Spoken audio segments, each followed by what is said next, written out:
As a member of the League of Women Voters, it's a pleasure to welcome you here tonight for the first of two debates. This one will be the Board of Education for the City of New London. Following at about 7:15 will be a debate for the candidates of City Council. A great deal of preparation has gone into this debate, as you can imagine. I want to thank Tammy, who's here at the church and did a lot of our organizing for us. I want to thank Dick Robinson for the sound system. I want to thank Bob Stoller for our video so that this can be available to everyone on YouTube and on our website tomorrow or soon thereafter. See how late Bob can stay up tonight to get that ready. But it does take a village, doesn't it, to make a City of New London even better than it already is. And so for that, I really want to thank the candidates for being here tonight. I know that, or I can only imagine, that it's not easy to run for office. And I thank you all for putting yourself out there and for agreeing to participate in our democracy and in our school system, which is so important. There are some guidelines that we follow, and the candidates have agreed to these. We ask the audience members to refrain from any vocalizations or applause during the debate, although it's most welcome at the end of the debate. The order of speakers has been determined by chance ahead of time. Each candidate will get a 60-second opening statement. After that, I'll ask questions in order.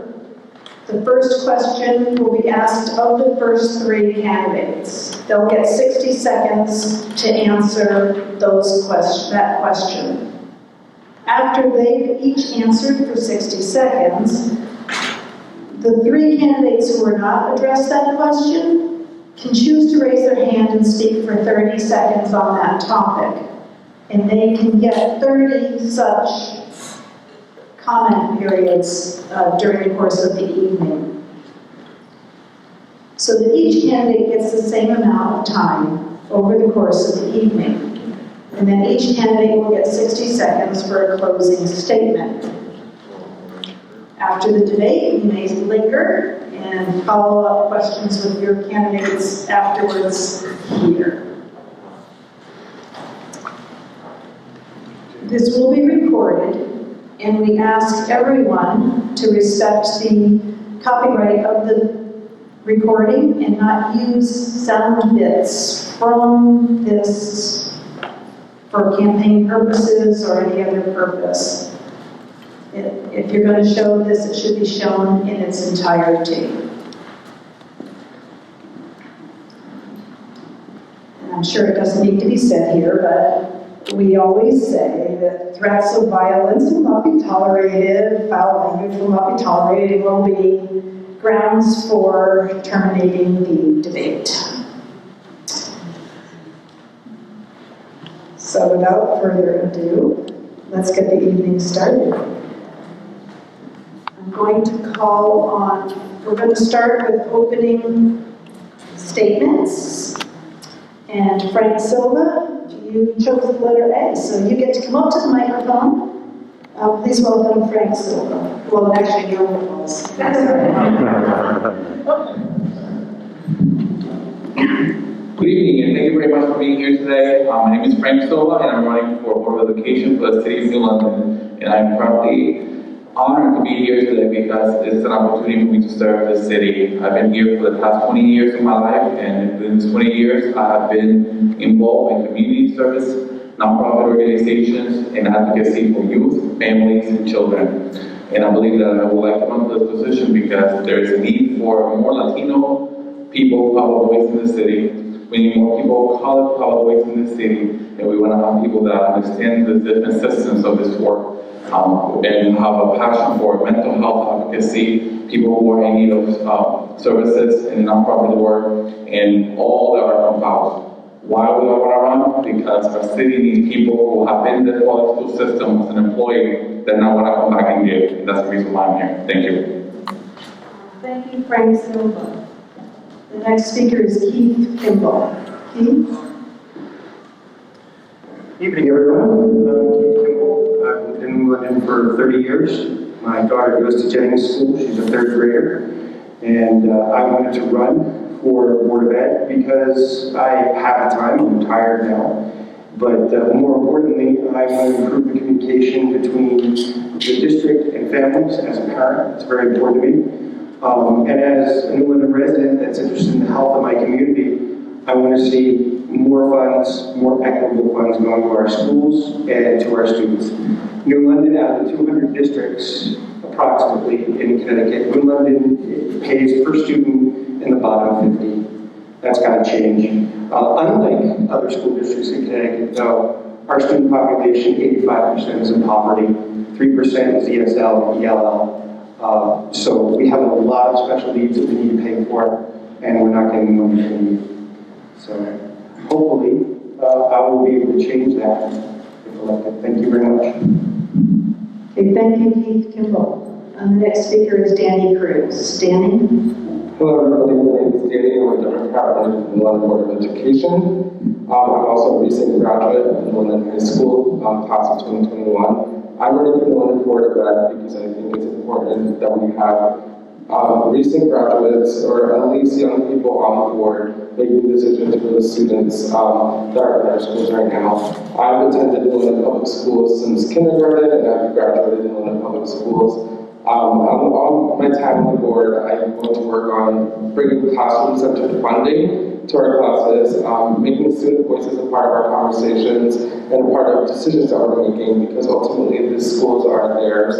We are, educating our students, and I think that they should be a part of our conversations. I'm also going to, try to improve the communication that is between the schools and our city and our partners and our parents. I think parents should know what's going on in our school, and I think that London can do a better job, and will do a better job improving the communication between the schools and our parents. Thank you. Thank you, Danny Cruz. And the next speaker is Elaine Maynard Adams. Elaine? Good evening. Thank you to the League of Women Voters and to those in attendance tonight. First, a housekeeping note, our teammate Nathan Karen has a work commitment tonight and is unable to be here. And our teammate Bianca Alexis is under the weather and home nursing the cold. I'm a lifelong resident of New London. Public education is a great equalizer.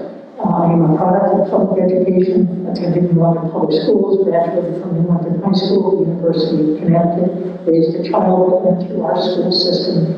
And I believe I've done well, and I believe in particular for those of us who have done well, we have a responsibility to do good. I'm doing good by raising the bar, raising the standards, and ensuring equal access to public education to the children in London. Thank you. Thank you, Elaine Maynard Adams. And the next speaker is Brian Dowdy. Brian? Hi, this is one. My name is Brian Dowdy. I'm seeking re-election to the Board of Education. Do you have to learn about speaking? Because you pulled yours down. Okay, I will put it back. No, it is required, and I'm breaking the rules. Okay. I'm a parent of three, and my lovely wife Heather is over there supporting. Thank you. I ran for the Board of Education 2 years ago because I got an answer I did not like, and it really basically fired me up. And I was hoping I could make a difference, and I think I have over the last 2 years. And people always say, what are your accomplishments? And I have a few. Over the last 2 years, I've worked on committees that got a shovel on the ground for the high school and the Penny Over construction projects. We opened a new arts wing at the high school, which includes the gym, culinary, cafeteria, administration, and the gym in September. I chair the facility and program design committee, which got a non-lapsing fund and commissioned an enrollment study to determine the future use of our facilities. And lastly, I worked with the Commissioners Network, which brought back 15% of the entire state of Connecticut's funding to New London. And I look forward to the rest of the conversation. Thank you, Brian Dowdy. And the last speaker for the opening is Jeffrey Hart. Jeffrey. Thank you. My name is Jeffrey Hart. I'm the current Board of Ed Vice President. And I'm also the parent of 3 children in the New London public school system. The youngest one just started pre-K. And, you know, I've thrown down my roots here, and I plan on staying a very, very long time. So I just have no choice but to make the public school system the best it can possibly be. I ran because I was working on issues like transportation, and I think everyone's getting a taste of that this year with the shortages, how, you know, scary it is when you don't have the information you need, or you don't know how your child's going to get to school, or God forbid where your child is.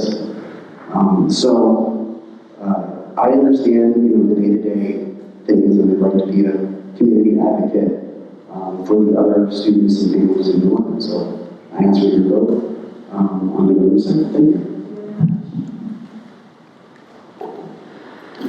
Well, I have prepared questions, but we also accepted questions from the audience as they came in.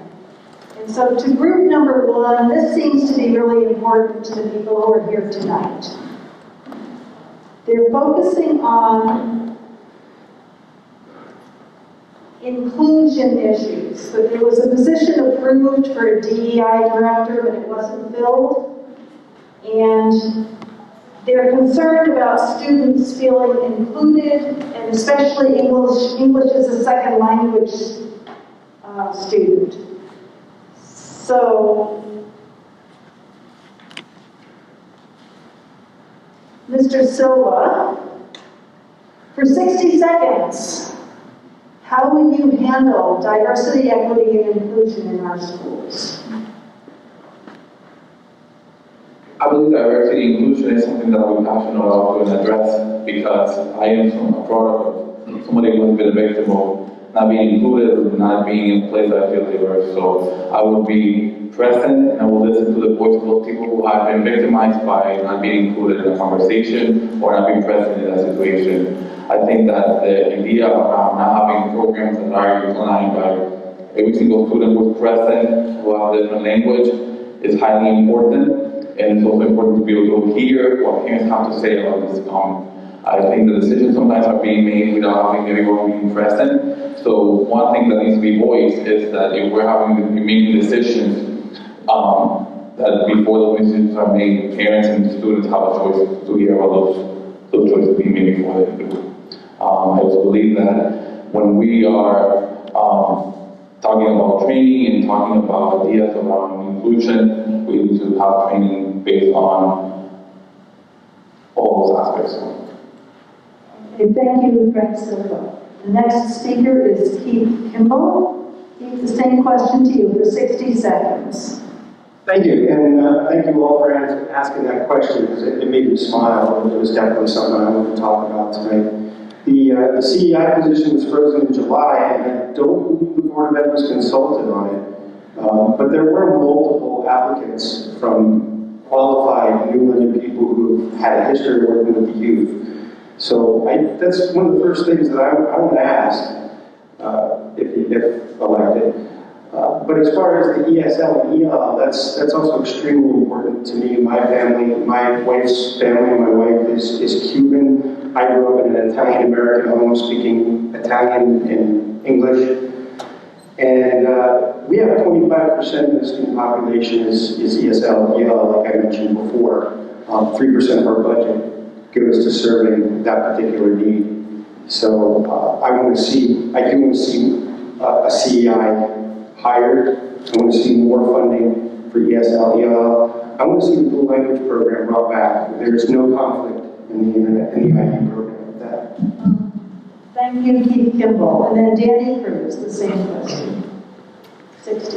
Hi, so I, along with Keith, agree. I think, I have the same question of wondering why that position hasn't been filled. I believe the position is almost at the point of being filled. As a student, when that position was posted, I was really excited because I am a student of color, I am a person of color in this community. And New London has a big population of many diverse backgrounds, and I think it's important that we have someone in that position serving the students' needs and serving staff members as well. So the very first question that I'm going to ask as well is where is that position, who's in that position, and how's that position being filled? I think, London can make great strides in success when we have somebody in that kind of a position, along with training for our staff members on how to deal with situations with students or deal with conversations in general in classrooms. It's important to continue to have somebody in that position. And I believe it's important to have somebody in every school that is doing that in that community. Thank you. Thank you, Danny Cruz. So the next question is going to go to Elaine Maynard Adams, and it is: bullying and lack of respect occurs in schools, targeting students as well as teachers and staff. As board members, how do you know how much bullying is going on in the schools? What programs are in place to address school safety, and how do you judge their success? A lot for 60 seconds, so I'm going to talk quick. We do have, all of our students have access to a reporting form that's available to them via a telephone app, computer application, or whatever, so they are able to quickly report incidents of bullying. We do have a number of initiatives going on in the schools right now. There's a huge focus, in particular this year, on issues surrounding students' social and emotional and mental health, and certainly bullying is one of them. We have increased the number of social workers. We've increased the number of wellness interventionists, as well as coaches who work with our students, and who also provide assistance to staff and families when they need it. How do we know? How do we measure the effectiveness? I think we have to look at the data before, during, and after. We tend to be pretty data-driven in public education. So if we see that incidences, the number of incidences are going down, then we can assume we're doing something correct. And if we see that that is not the case, then obviously we need to redouble our efforts. Thank you. Thank you. And then Brian Dowdy, same question. We got a lot in there in 60 seconds. I don't think she had mentioned, one of the things we have is we have an anonymous form on our website where parents, caregivers, whoever can report when there's an incident in the school. Additionally, we have to make sure all of our teachers and staff are trained to deal with these situations. And I mentioned earlier, the commissioners that were part of that is providing the training for our teachers, who then can eventually become the trainers. And then it trickles down. We have a very young staff right now, and a lot of that is COVID-related. Trying to recruit and keep teachers is a huge problem. And Thursday, our teachers' contract will be up. I'm hoping as we move forward with that, we'll have a more competitive contract so we can bring in more experienced teachers to deal with the bullying or other issues in the classroom. But right now, it's getting our teachers trained so they can become the trainers and lead the way forward. Thank you, Brian Dowdy. And then Jeffrey Hart, same question. Thank you. The first time I ran into bullying, it was my oldest in first grade on the school bus. And so it occurs to me that it's very difficult for a bus driver to control a bus and drive safely at the same time. I think if you ask any rational person, there should be a monitor on school buses. Now, we can't afford to do that. No one's suggesting we could afford to staff that overnight. But I think that's a number of things we could do if we owned our bus system as a city. We could instill our values to our employees. We could enforce our policies and not have to go through a vendor. And I think there's an appetite for that in the community. The other thing I am concerned about is I made a motion and it passed to create a director of security position when we eliminated the SRO. And I have to see action on that, so I do want to see follow-up on that. Thank you. Thank you, Jeffrey Hart. Okay, now let's go back to that 30-second rebuttal that I offered you in the beginning. On that first question about DEI, diversity, equity, and inclusion. Is there anyone from the second group who would like to take a 30-second remark on that? I forgot to ask you that. Okay, now on the second question, on the bullying, is there anybody in the first group who would like a 30-second remark on that one? Okay, Frank Silva, 30 seconds. Thank you. I don't think it's a rebuttal as a way to go against what they have said, but I think it's just a comment to be able to speak more on this issue, and is that the idea around how the students are being affected needs to be investigated, needs to be reviewed, and the effects, in the long-term effects for every single student in the classroom. So this has to be a plan on how we invest in this. Thank you. Okay, thank you, Mr. Silva. Okay, so we're back to the first group. Oh, would you like one as well? Keith, 30 seconds. It just occurred to me as someone who also suffered a lot of bullying in school, but bullying is often racially motivated. So I would like to see the board and the administration attend any racism courses. I certainly would be willing to. Thank you, Mr. Kimball. Okay, so we're back to a 60-second question now for the first group of three. What is your response to conflict? How do you work with people who have a different point of view than your own? And so Frank Silva, that goes to you first. Thank you. For the past 9 years, I've been working as an advocate for men who are affected by violence or violence offenders. So I spend about 14 hours of my week working with people who have a different view and a standpoint. Men who have been in the court system and people who have been affected by violence. So I have the training to be able to mediate with conflict, and I have the opportunity to be able to find ways that we can find a solution in a way that is safe, that is mannered, and that is equitable for the people in the room. I believe that when we have the idea of understanding everybody's points of view and finding a common ground, we can find forces. I am not a person who is conflicting. I am very passive around that. I just want to find solutions. So if I can find a solution and I can be a part of that solution, I would like to be engaged. Thank you. Thank you, Frank Silva. Keith Kimball, same question. 60.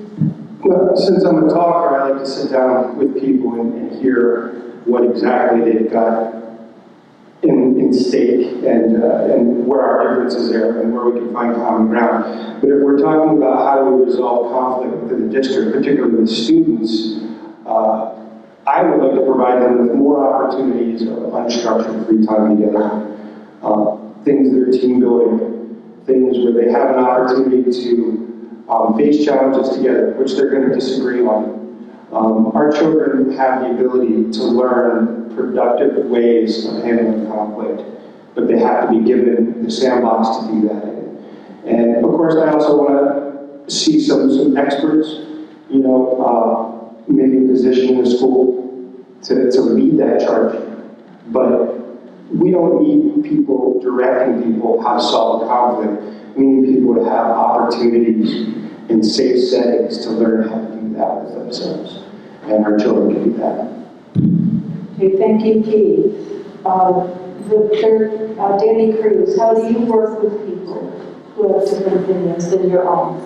So I work with people every day. I work at the OED Food Co-op where I'm a supervisor there. So I work with the community in many different ways. And I handle conflict all day as well, whether that's with the customer or day-to-day operations at OEDs. I like to take a step back if I don't agree with someone and just try to evaluate the many different pros and cons that has to do with the conversation and try to come to an agreement with them. I think it's really important. One thing that I want to do on my time on the board is to continue to improve our restorative conversations that are happening in our schools.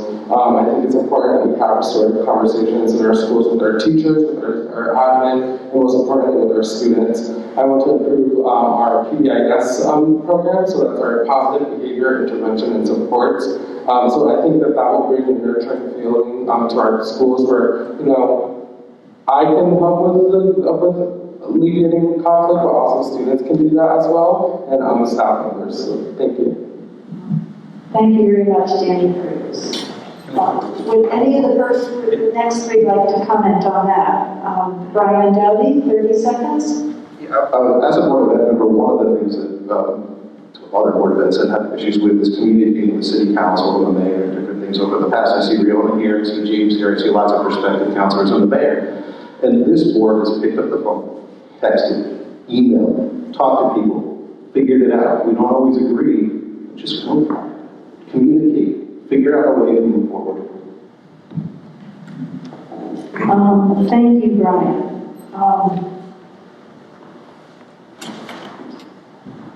Anyone else from that second group want to talk about that? Okay, Jeffrey Hart?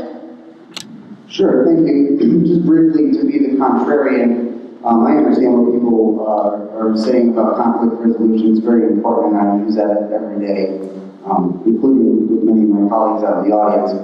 But it's important to win certain conflicts. It's important that you don't resolve conflicts by rolling over and letting people do violence to you. And that's, that means sometimes pushing back, punching up at the state or authority figures when they become bullies. So that's, thank you. Thank you, Jeffrey Hart. Okay, the next question is going to come down to Frank Silva again. No, I'm sorry, Elaine. Thank you. I'm just checking. What question should I give you? What are vehicles for parents to be involved with their children's education? And are they working? How do you know if parents feel comfortable and welcomed in your child's school? And this goes to Elaine. Brian, is that what you thought to start? So the same person doesn't go first? Sure, go ahead. Brian Dowdy. 60 seconds. Communication is so important, and I don't know if it's working. I mean, obviously, right now under COVID, it's incredibly hard to get parents and bring them into the school to work with their kids. I said it in the debate the other day. When I grew up, we had home, we had papers at home in a backpack, and we maybe saw things in the newspaper, and somehow everybody knew what's going on. Right now, we have a million ways to communicate, and no one knows what's going on at all. So we have to communicate better. One of the things that I'm excited about, New London Public Schools is coming up with an app. Riona's got a phone, other people are texting while we're here. Hopefully that will get more information out there. The only way we're going to know if we're communicating well is if parents are coming to us. Unfortunately, during COVID, I used the phrase, our board event lost. All the communication was stolen. We didn't have those little sidebar conversations to know if we were doing things correctly. So I'm hoping moving forward with the app, and as we exit COVID, we'll get a lot more feedback to see if we are succeeding. Okay, so does that put Jeffrey Hart next in line then? Okay. It's all yours. Thank you. Well, I think one of the vehicles that we try to get parents to use are these various apps that track school progress and assignments, and having, too many of them has been a problem for a long time. Too many channels of communication, and sometimes difficult to just drop in and have casual communication with the teacher when you want it. So, my colleagues were accurately describing the buckshot theory of communication. I think if Facebook and social media can tailor a message to an individual, can figure out what channels they're getting the message on and which ones they're not, maybe we could do less communication, but be more effective communication. I don't know how to approach that, but we have begun consolidating some apps, and it just takes a more sophisticated approach than what we're using right now. Thank you very much, Jeffrey Hart. And Elaine Mayer-Davids. So several things come to mind in terms of what we're doing to improve our communication with parents. There's a pretty big outreach effort going on right now. We've hired a supervisor who is focused on working with the families of special needs children who are not English speaking. That's been kind of a serious problem for us over the years. We now have someone who's focused on doing that.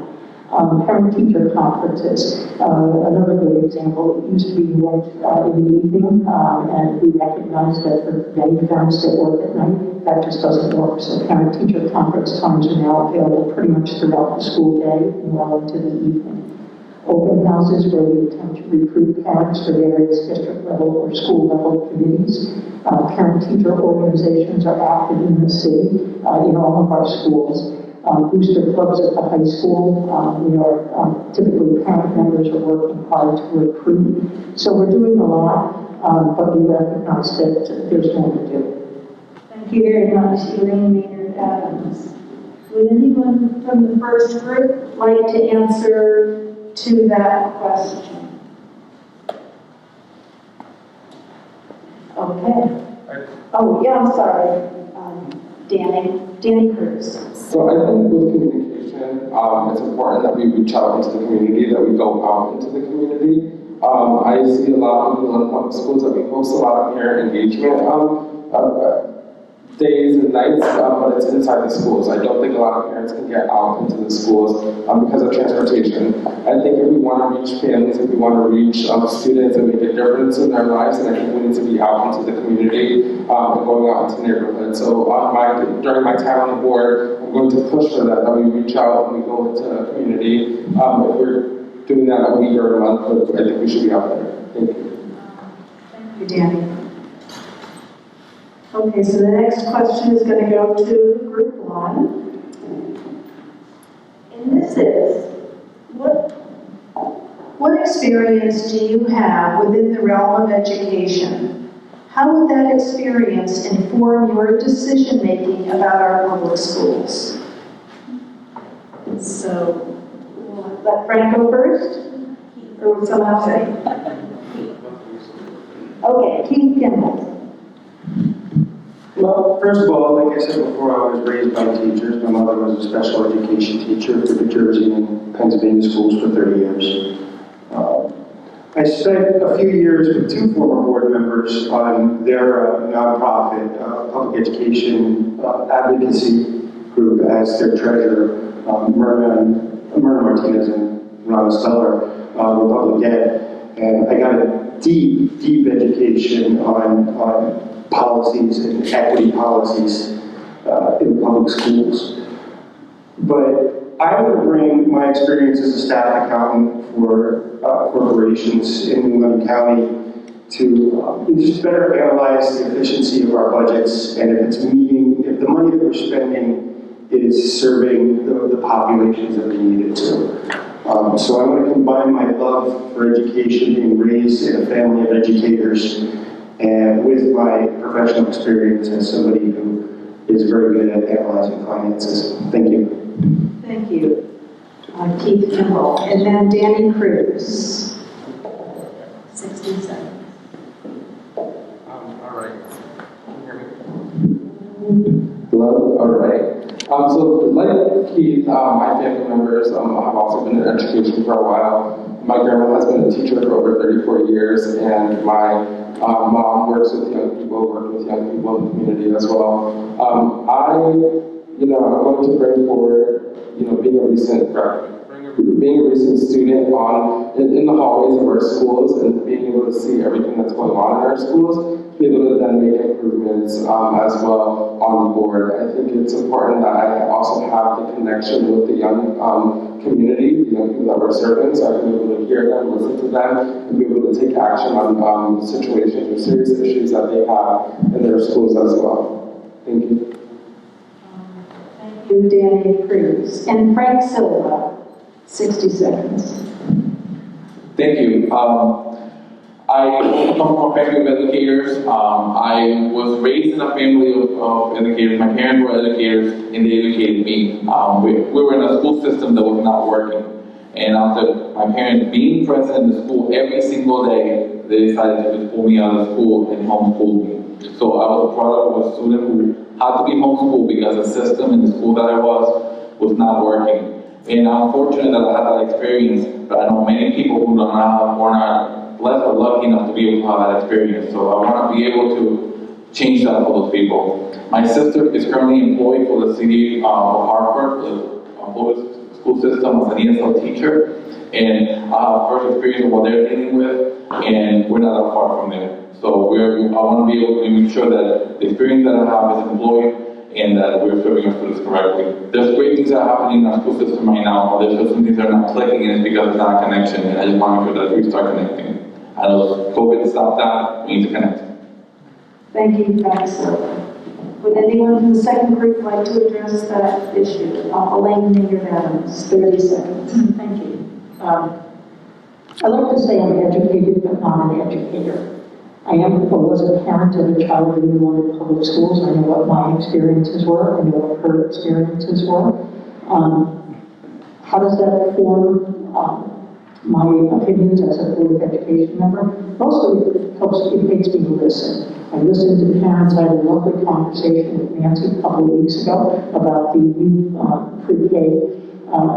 kindergarten, first grade program that we're piloting this year. So it's all about listening to parents, to staff, to teachers, to students, to families, to community members about what we need, how we're doing it, and how we can do it better. Thank you, Elaine. Brian Deli, 30 seconds. I have no experience in education whatsoever, but I don't think it's a prerequisite to being on the board. As Keith mentioned, he's an accountant. We have a finance committee. It's important. I'm on the school facilities and program design committee. I'm a musician, so I know what the band room should be like and the art rooms.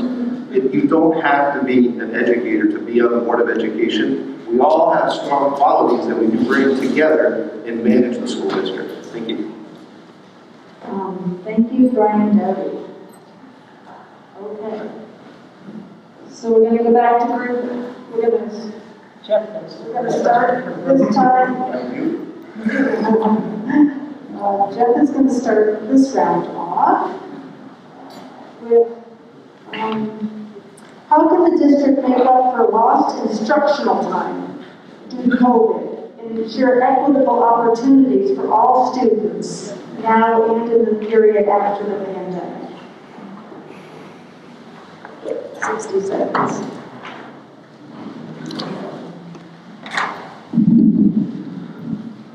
One is I'm not sure if we can ever make up for lost time.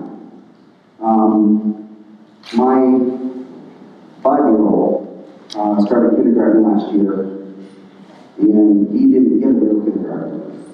And he's in first grade now. There's no going back. You can't make that up. And my oldest child, I hate to put him on the spot, but yeah, his behavior, his socialization, it's important that we get these kids the supports they need. I know our superintendent has prepared an emergency budget that uses the COVID funding. It will take a lot longer than 60 seconds to explain, but that is full of interventionists and behavior specialists to address these things. But I don't think you can ever actually make up for lost time. Thank you, Jeff Hart. And Elaine Maynard-Adams. I share Jeff's opinion. We have a mountain ahead of us that we're slowly trying to climb in terms of making up for what our children have lost. A number of things that we're doing is increasing, and this is in large part thanks to COVID relief money that's come into the board, we're increasing before and after school programs, summer programs for students, not just focusing on academics, but enrichment programs to help children settle back into routines with school friends. And we're partnering with New England Parks and Rec. As Jeff mentioned, we're dedicating a whole lot of our COVID relief money to social and emotional issues affecting not just our students, but our staff. And this pandemic, by the way, has taken a tremendous toll on our staff. We're asking them to move mountains every day. And they're struggling with the behaviors of children, they're struggling with families, they're struggling. And we're doing our best to support them, but it's a tough time. It's a very difficult time right now. Okay, and then Brian Dowdy. I wholeheartedly agree with Jeff. You can't make up for lost time, but I don't know if we even know where we are right now. Our kids came back in September, and every person I had talked to said, we did not expect this. You can read it in the paper. There's lots of fighting, there's lots of issues. Everybody's short on staff, everywhere, not just here in London. So I think we have to step back and assess where we are, and we can't make up for time, but we can use our time wisely and effectively to move our kids forward. So we can at least start to bring the gap back down. It's a big gap. I'm sure we're going to get our testing results and go, they're terrible. What did we expect? Our kids have been out of school more or less for a year and a half.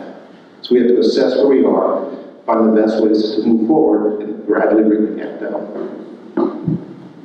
Thank you very much. Would anyone from the first group like to address that question? Okay. All right, first group, we're back on. Who's going to go first this time? Okay, Danny Cruz.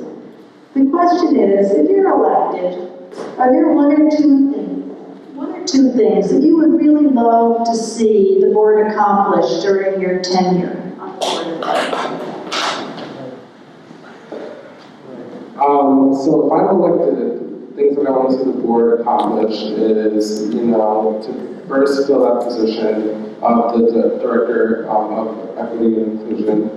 I think it's very important that we fill that position to continue to move our school district and to move our students' learnings to a higher level. Another thing that I would do on the board, or that I would want to see happen on the board, is to continue to have student voices in our conversations. I'm a big advocate for that. I think it's important. Our schools, yes, we have our admin and we have our teachers, but the schools belong to our students. And I think it's important that we continue to involve those students in those conversations because they are our future. They are the ones that are going to come out of that school from learning something. So I would definitely want to see student involvement, whether that's on the board, whether that's just us asking a student, what do you think about this before we bring it to the board. It's very important, so thank you. Thank you, Danny Cruz. Okay, Keith Kimball? Well, like I said before, ESL is really important to me, and I sent my daughter Jennings to be part of the dual language program. So I would like to see a commitment to restoring that program in the London schools. Whether or not I can get it accomplished in 2 years, I'm skeptical, but at least I can get a commitment, and at least I can tell you how far we've gotten. I definitely want to see that CEI position filled. Like was said in the previous question, we can't make up for lost time, but we can make sure that we do the best with the time that we have. And we need, now that we don't have an SRO, we need more student services for mental health, for conflict resolution, just basically behavioral stability, emotional stability, so that they can learn the best that they can. So I'm going to focus on that in the next 2 years. Okay, thank you, Keith Kimball. And Frank Silva, major points, 60 seconds. Thank you. I feel like a rock star holding the mic like this. I truly just want to make sure that we have some laughter, some opportunity for people to have some level of unity.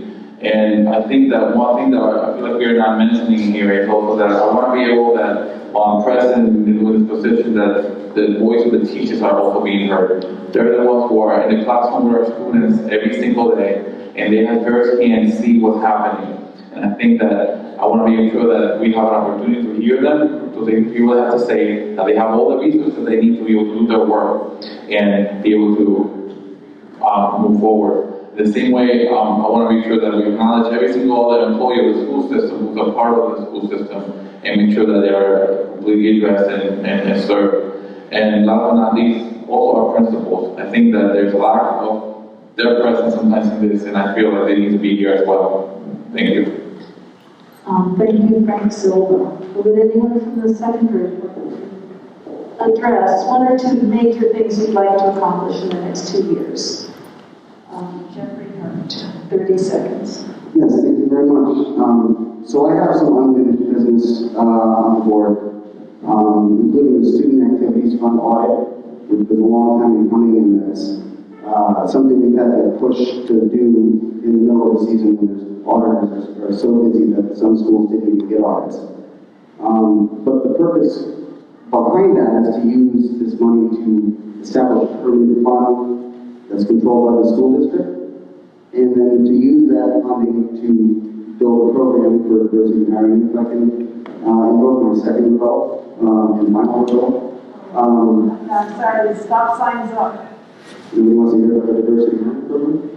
I thought I had another 30 seconds. Oh, you want to use your, all right, yes, absolutely, that's fine, yeah. Thank you. The diversity hiring program that I'd like to use is modeled after the one in Philadelphia. You need to recruit from among your own student body, sending black and brown, especially male educators, to show them that career education is possible.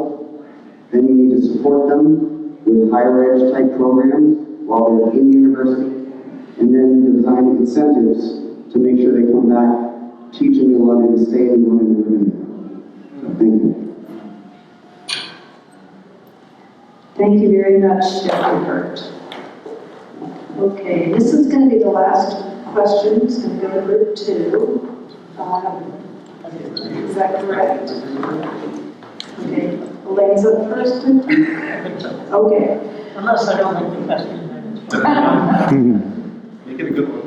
This is one of my favorites. We have 3 colleges in our town. Mitchell, College, and Coast Guard Academy. Can you think of any way to collaborate with them to enrich our students' learning experience? Elaine, for 60 seconds. Thank you. That is an important question because we have 3 institutions that take up prime taxable real estate, but pay no real estate taxes in the city of London. So how do we get them to work on our behalf? Pre-COVID, we had a number of students, for example, from the Coast Guard Academy, who were working as mentors primarily at the high school level, but also at Winthrop School because of the proximity to Coast Guard Academy. Mitchell students have, in their early childhood programs, have long volunteered in our schools. And Palm College students, through their Office of Student Volunteer Services, has also been an active partner. Can we do more? Can we expect more from them? Absolutely we can. Should we expect more from them? Absolutely we should. Again, it's prime real estate, nobody's paying any taxes. You should probably put a little action there. Back you should give a whole lot more back to your host city. Thank you. And Brian Dowdy, same question. Just repeat the question. I'm sorry. We have 3 colleges in our area. How can those students enrich our students' learning experience? Sure. I think especially the Coast Guard Academy, I'm a Coast Guard family, my wife's retired from the Coast Guard, there's a ton of possibilities there. We used to have a program where cadets would come in to mentor our kids, and we go back and we do a presentation at the Coast Guard. It was a very successful program, my older daughter did it. We have an arts pathway in music, and we have a Coast Guard day that can participate with our students. Over at Mitchell, they have a ton of facilities that we can use. We can partner there. We can offer our kids college credit there as well as up on the hill for Town College. There's multiple possibilities. I think the most important is use those students as mentors for our students to look up to. And I think that holds true for just about anybody. Everybody needs a mentor to look up to. Thank you, Brian Dowdy. And then Jeffrey Hart. Yeah, so I'm thinking primarily of Con College when I say this, but it also applies to the hospital. I'm not of a mind to find collaboration at this point. Educationally, we have a lot of things in common, but every year, the mayor on behalf of the city goes and asks Con College for a contribution. They give us a pittance, an embarrassingly small pittance. And I think, I would prefer the best contribution they could make would be to pay their fair share and fund our struggling school system. So I'm in favor of showing up visibly and embarrassing them rather than asking for collaboration or going with our hat in hands. And that goes for the hospital as well. As long as the state of Connecticut privileges them with tax exemptions, the only leverage we have is embarrassment, so we should at least use that. The audience is doing great. Okay, but anyone from the first three like to comment on how to use the colleges to enrich our students' learning experience? Good. Okay, then it's time for closing statements. And so we did opening statements from that end, let's do closing statements from this end. So Jeff Hart, let's hear your closing, 60 seconds. Well, thank you again, everyone, for being here, and the league for working with us and bringing us on. So I hope that in my term as board vice president and in these 60-second outbursts this evening, I've been able to demonstrate, that what's important to me is having a vision for the future of the city and not being, content to just get by or make do. Or, and those things are important. I think I run a darn fine meeting, and I work well with my colleagues, but there is something else that not just everybody is willing to go out on a limb and put ideas out there and fight for them and push back. So I hope to be back to finish my work. And I'll be voting. Thank you. Thank you, Jeffrey Hurt. And next is Brian Dowdy. Thank you, everybody in attendance and the legal voters. This was quite nice to come up and actually talk about things. And just as a reminder, part of our team is on here, David Karen, and the Alexis was under the weather tonight. I'm really hoping to get back on the board, continue what I've been working on. I mentioned some of the accomplishments before. One I didn't get to because there's a short time frame is our new VP Learning building that we purchased along with the city. London Public Schools purchased along with the city. This home is 60 preschool slots, which to me is the biggest game changer possibly for our city in a long time. We won't see the results for a long time. Probably most of us will be on the board of ed at that point. But I'm hoping to work on projects like that to bring innovative ideas to our city, our kids, and more importantly, the entire community. Thank you, Brian Dowdy. And then Elaine Maynard Adams. Thank you, and thank you to the League of Women Voters for hosting us tonight. One thing that I neglected to mention in my opening remarks is that I am a six-term veteran of the Board of Ed. So I'm now running for my seventh term. They've not all been consecutive. But I will say that this past 2 years has been among the most exciting and long years I've been on the board. Nobody here among my colleagues mentioned that our board was recognized by the Connecticut Association of Boards of Education for our achievements in the area of policy. Board members have three functions. We set policy, we adopt a budget, we hire, evaluate, and if necessary, fire a superintendent. So to have received an award from the Connecticut Association of Boards of Education was a really great achievement for us. Two other terrific initiatives come to mind. The first is the Birth to Aid Center that we're partnering with the city on that the former VP Leonard mentioned. I do believe that's a game changer for our families. And the second that's kind of near and dear to my heart and I'm anxious to build on is we piloted a year-round kindergarten first grade. Thank you so much. It's hard when you're excited about things. Okay, then Danny Bruce, 60 seconds. I'm really excited to serve on the Board of Ed if elected in November 2nd. I'm getting an experience that no other young person is getting experience in London. I am serving on the Board of Ed. I've served on the Board of Ed now for 3 months. I'm also attending UConn Avery Point, studying education, specifically special education, and I want to come back and serve in London as a teacher. I'm really excited for the next 2 years because I'm ready to ensure that, I partner with the City of New London and making sure that our youth center is, servicing our young students, our young New London residents, and making sure that we're providing services for them. I'm really excited to see where we go with our projects, with our school projects, construction, specifically at the high school since I've just graduated from there. And I'm just really excited to, continue to work with the curriculum that will work for our students, that we're teaching for our students and based on their needs here in the city. Thank you. Thank you very much. And then Keith Kimball, 60 seconds. First of all, thank you very much for listening to me tonight, and thank you very much for your questions. I'm also excited for the opportunity of working with 6 other of my fellow citizens here. And I'd like to thank the incumbents for the hard work that they've done so far.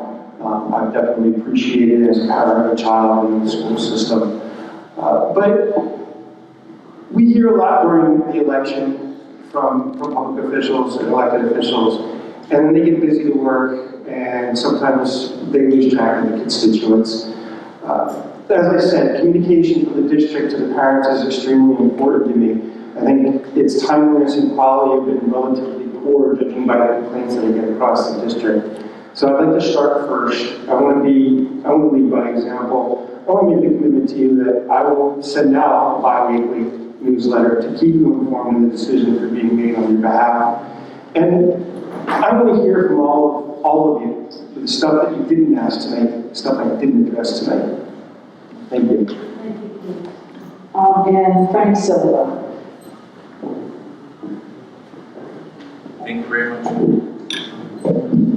Thank you very much, and thank you all for being here tonight. I really want to thank you for all of you for the work you have done. I really appreciate this opportunity, and I think that the opportunity for me to serve is really just to highlight the great work that has been done and all the board educators and all the teachers. But really just again find that level of connection. I think that within COVID, so much has been lost, and that connectivity needs to be reconnected again. So it is my commitment to make sure that we connect all together again. Thank you. And now we can offer a round of applause to the wonderful board.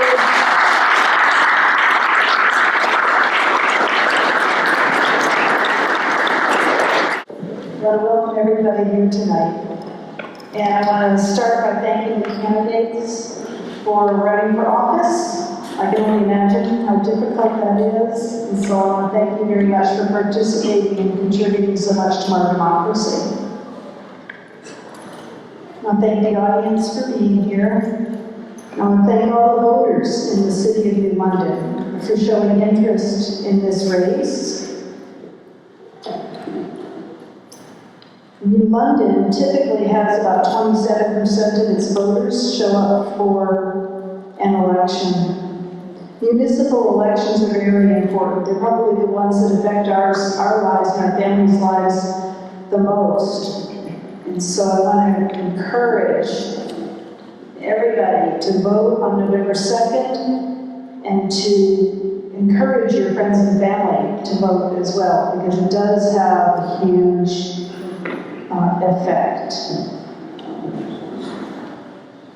That being said, as a member of the League of Women Voters, I want to welcome everybody here tonight for the second of 2 debates. We had the Board of Education a little earlier, and I want to thank the people who have put this together. Tammy here at the church has been a big help. Dick Robinson doing our sound systems tonight is really good. If anybody has trouble standing to use the mics, let me know and we'll share mine with you, okay? And I want to thank Bob Stoller for videotaping this, and this will be available to be used on YouTube. And we do ask that you respect the integrity of the event and not just show sound bites of it, but to show the whole evening in its entirety. So audience members are not allowed to bring any campaign equipment into our discussion space tonight. We ask the audience to hold applause or any other vocalizations until the end of the debate. That gives the panelists more time to express their ideas. The order of questions has been determined ahead of time by drawing numbers. We have 2 timers in the front who will hold up signs for the speakers so that they know how much time they have left and when it's time for them to stop speaking. Each candidate will be given equal time over the course of the hour. The first question will be given to the first 4 candidates. They'll have 60 seconds to answer that question. At the end of that time, if anyone else would like to address that question, just raise your hand and we'll give you 30 seconds to do that. And you can raise your hand and get 30 extra seconds 3 times during the course of the evening.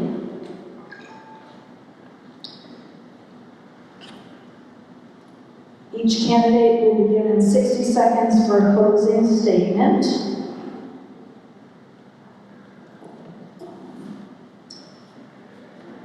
And 60 seconds for an opening statement as well. We'll start the closing statements with Eddie Long, but we will start the closing statements with Chris Wade. Great.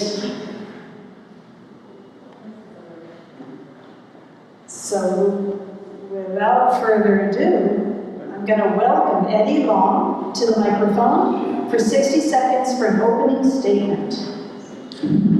Hello. Hello, everyone. I'm very happy to be here. In an election that has very few opportunities for candidates to engage with the people and for people to hear from candidates, I'm very thankful to All Souls and for the women voters and this chance to address you all. I am a member of the New London Arts Council, and I am co-chair for a group called Public Art for Racial Justice Education, which we call LARGE. And very simply, we use the broad appeal of art education to confront racial injustice. I am excited to run for City Council because I am a busy person, and I love fighting for this community. But I think I've got a little bit of a ceiling, and I feel like the role of the City Council could allow me to push the city into a little bit more of a creative approach to the way we do things. I think New London needs to change the way it does business, and not just in terms of downtown economy. There's some approaches that we are used to taking when it comes to certain matters, and I'd really like to see those updated. Thank you.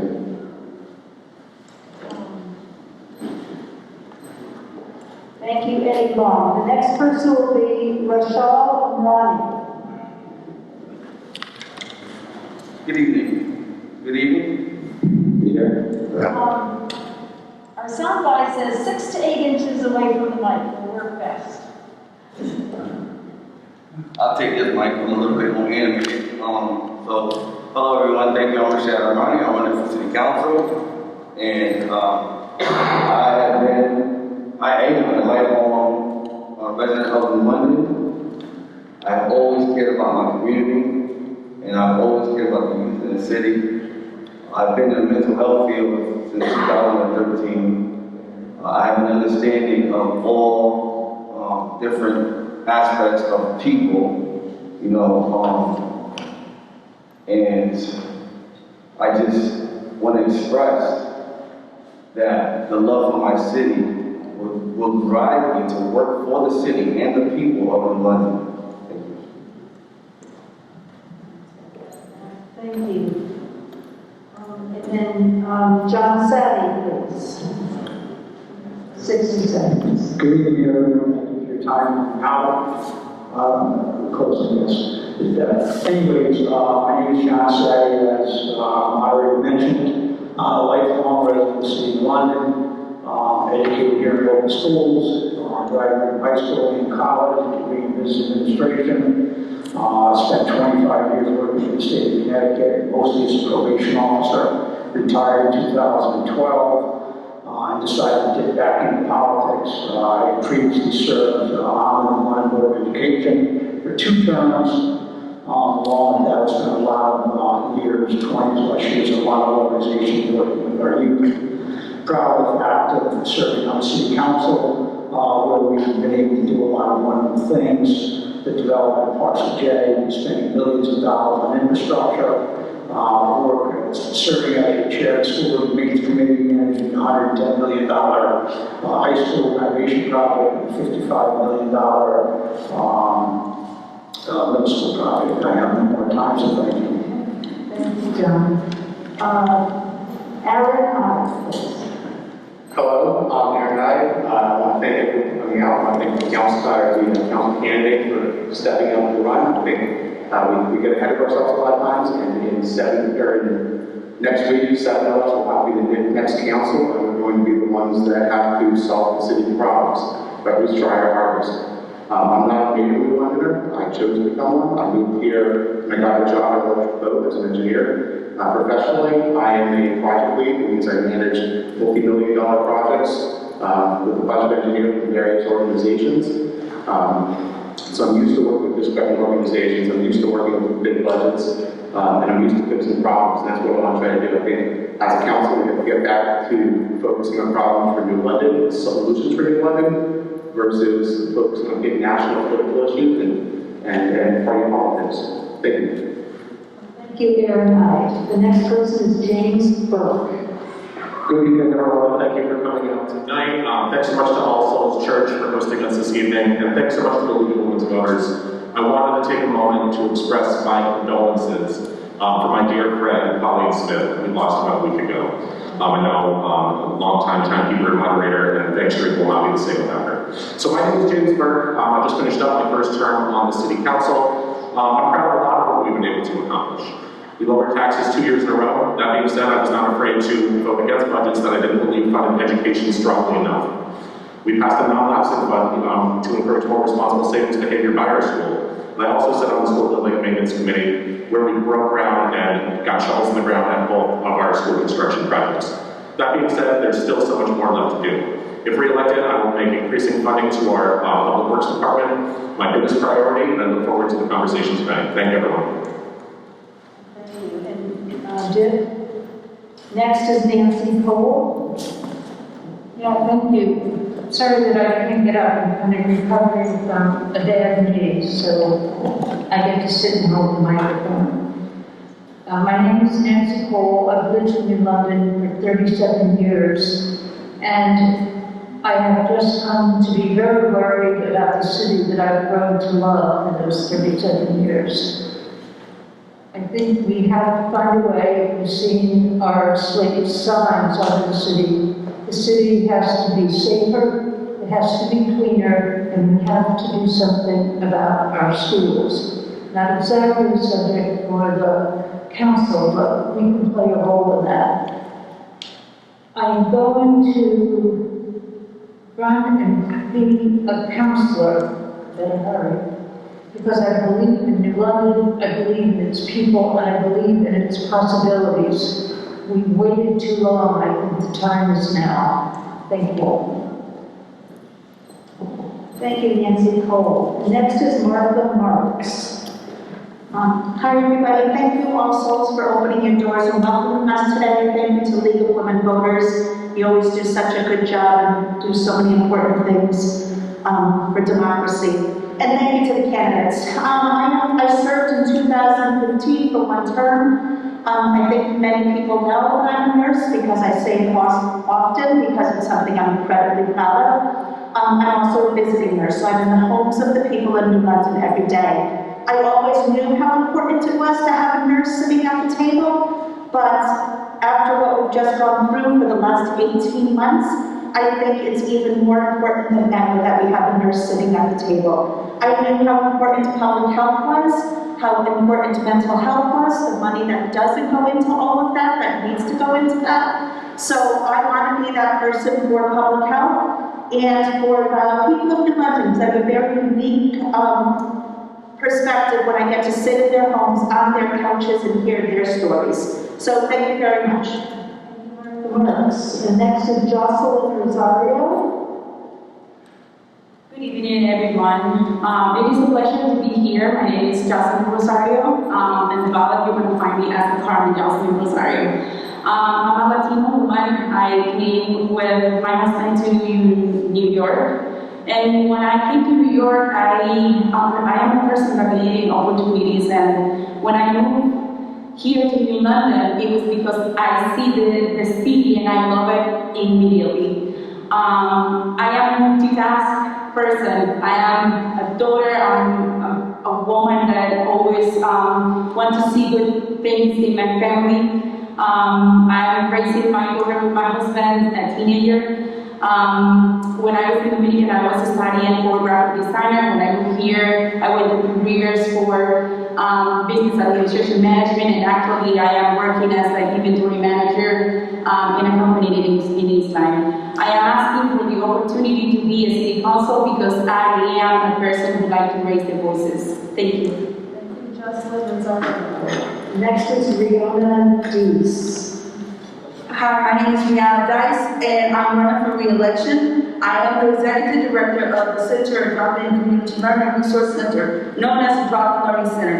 And the reason why I would like to be re-elected is because there are some things that I like to see completed.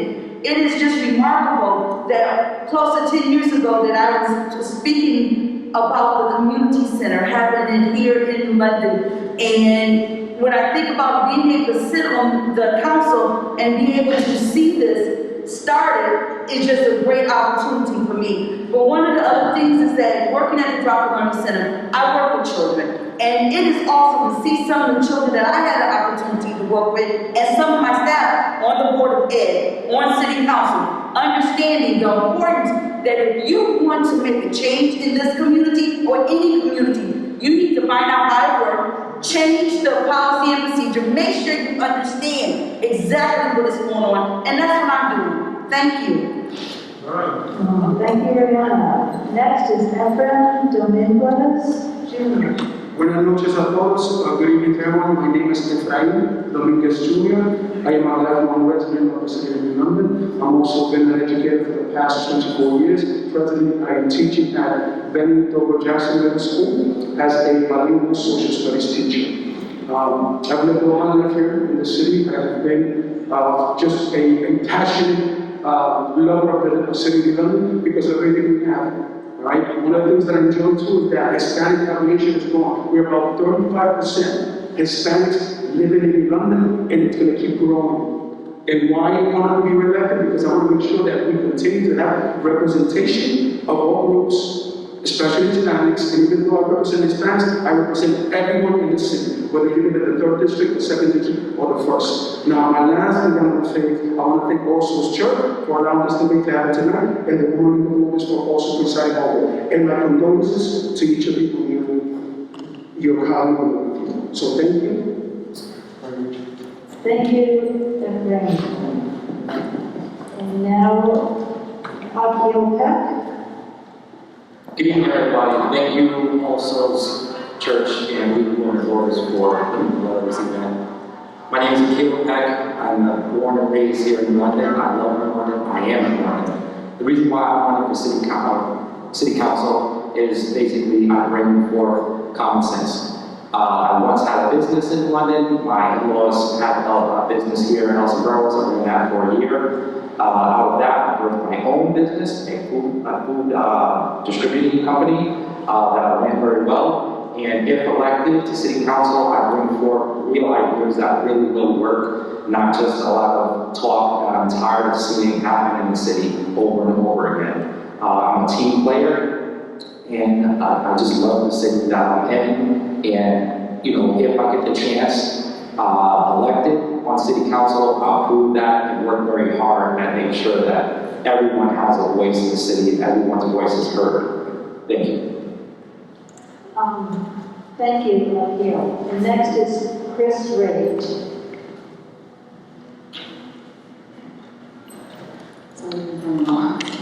Good evening, all. My name is Chris Drake, and I am running for City Council. I am white, queer, middle-class, 41-year-old transplant to New London. I moved here in 2005 for love, and shortly thereafter fell in love with the city of New London.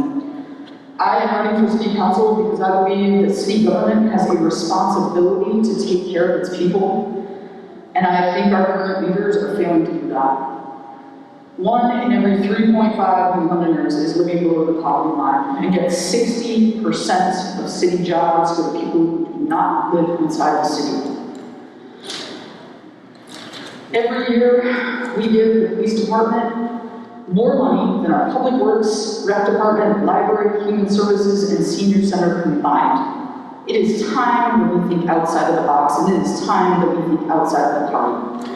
I am running and ready to fight for New Londoners, and the Green Party is ready to transform what politics are done in this city. Thank you. Thank you, Chris.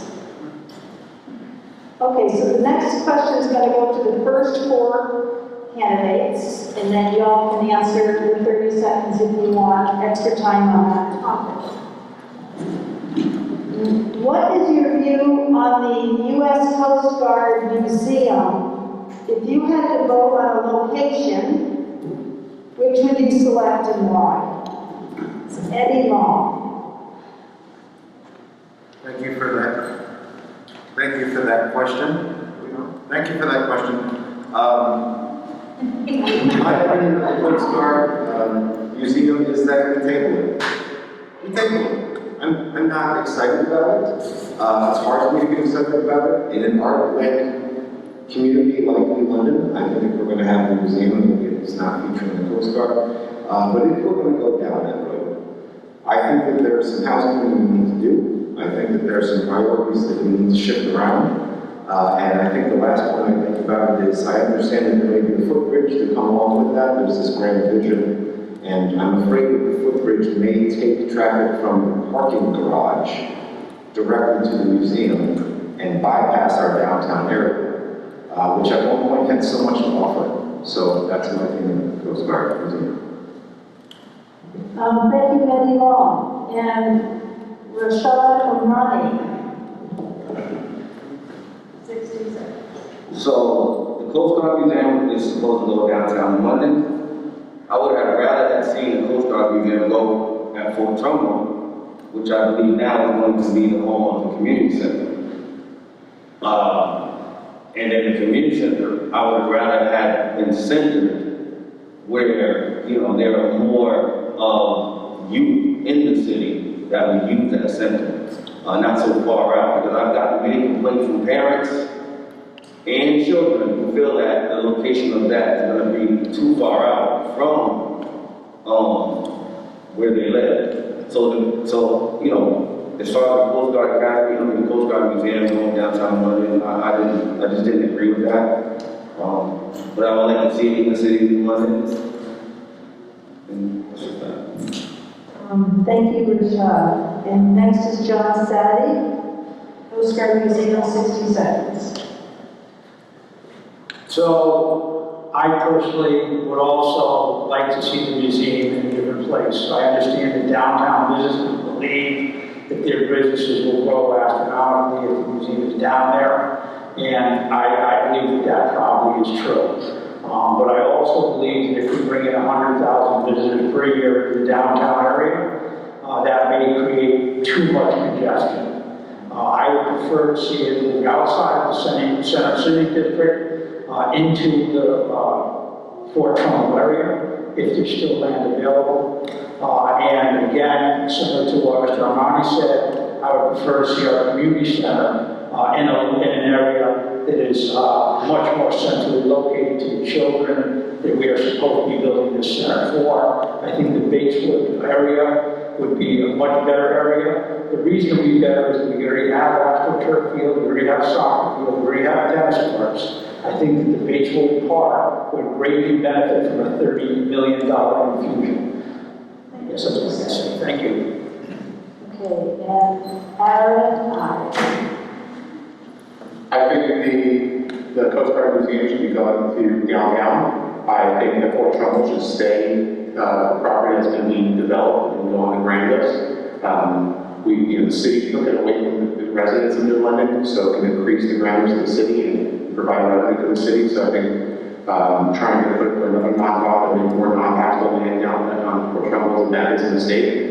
Putting it downtown, I think, will help the downtown businesses. It acts as an anchor. However, I disagree that we need to spend $21 million on a bridge that will bypass those downtown businesses. You know, I think visitors to the Coast Guard Museum should go out and walk around our downtown. They can patronize our restaurants and our stores.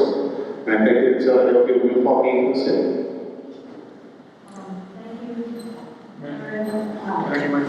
yes, now I'm going to give 30 seconds to Efraín Domínguez.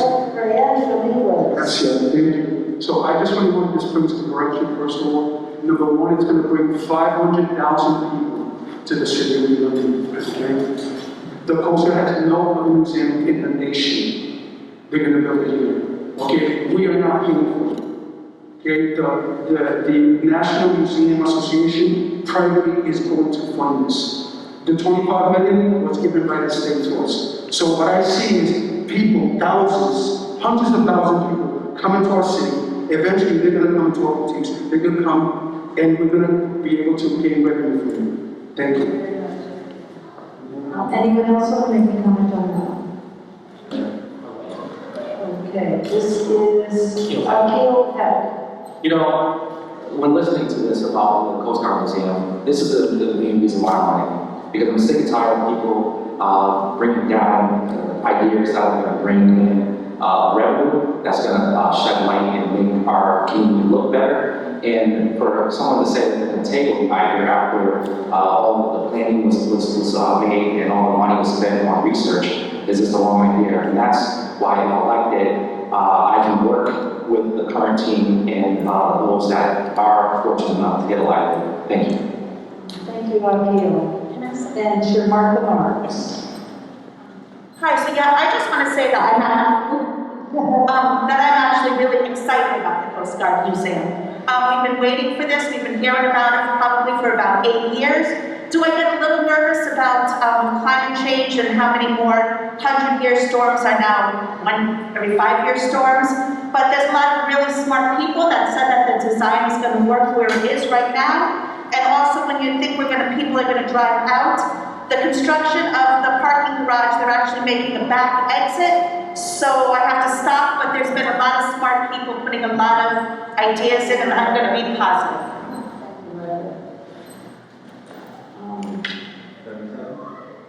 You want another 30 seconds on that topic? Sure, go ahead. Take it on.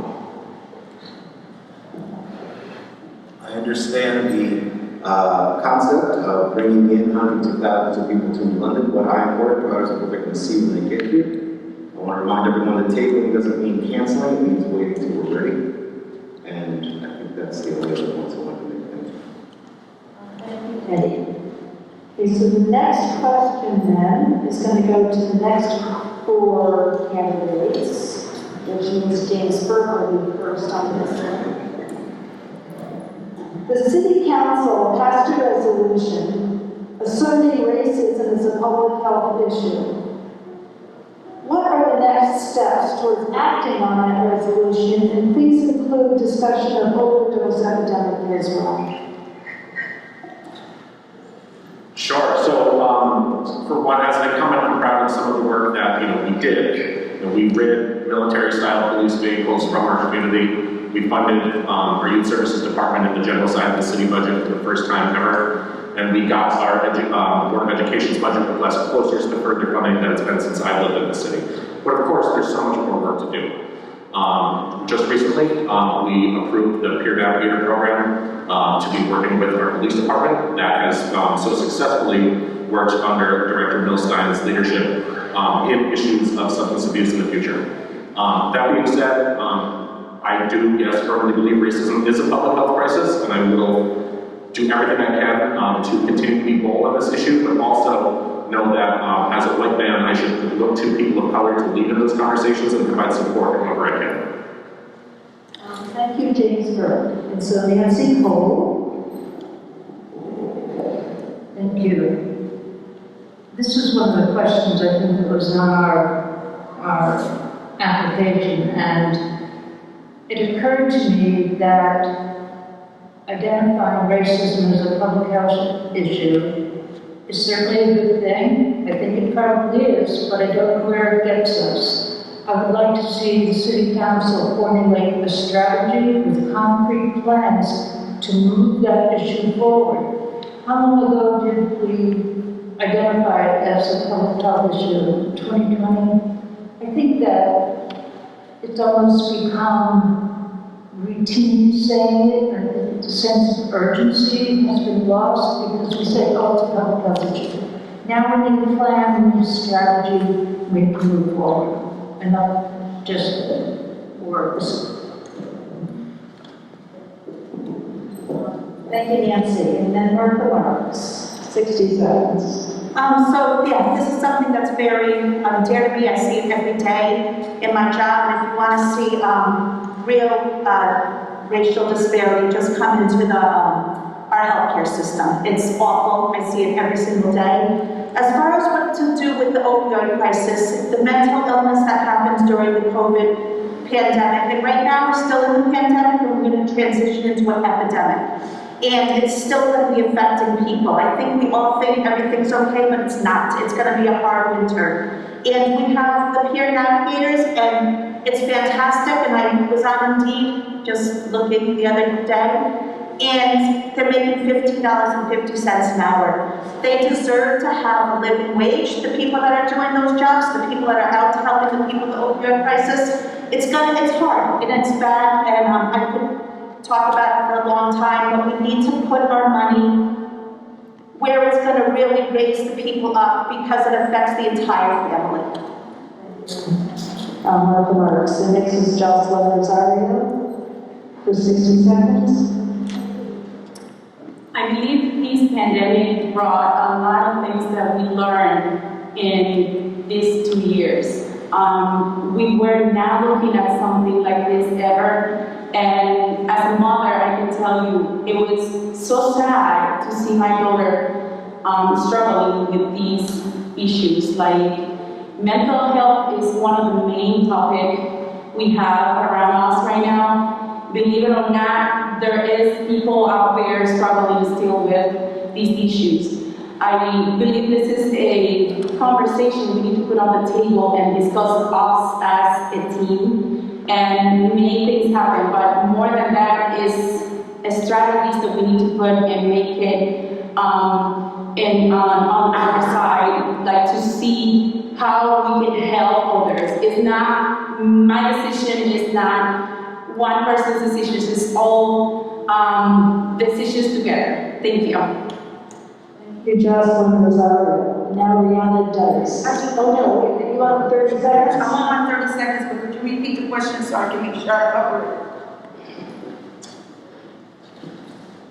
If concerned, the city council declared racism to be a public health issue.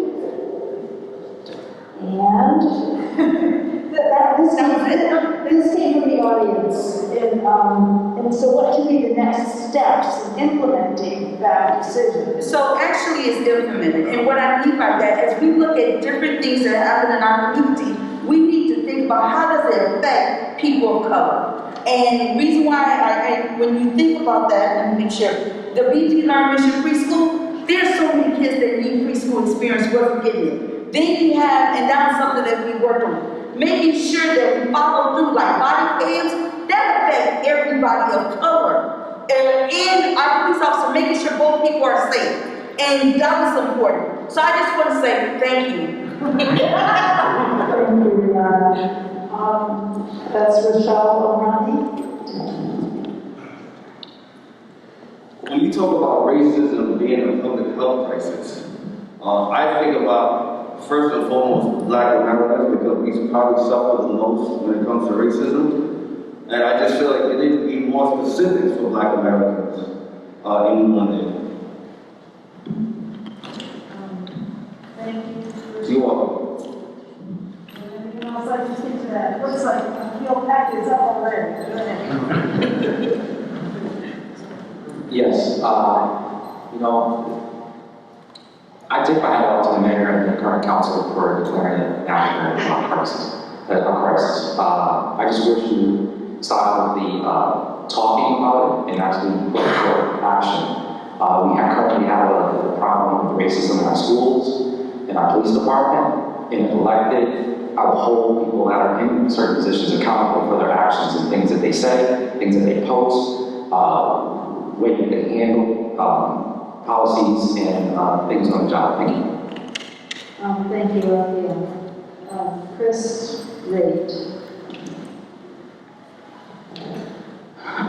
Yes, I strongly believe in the declaration of racism being a public health crisis, but a declaration isn't enough. We need to put our money where our mouths are, and we need to start re-examining and reallocating the way that our budget is funded. We need to prioritize the needs of Black, Indigenous, Latinx, Asian, and other people of color in our community in ways that we are not doing right now. That shift needs to begin. And this sitting council and the incumbents declared it a public health crisis, but then continued to overly fund the police department and give our young people and our elders nothing. Thank you, Chris. Great. Okay, Frank Dominguez, Jr.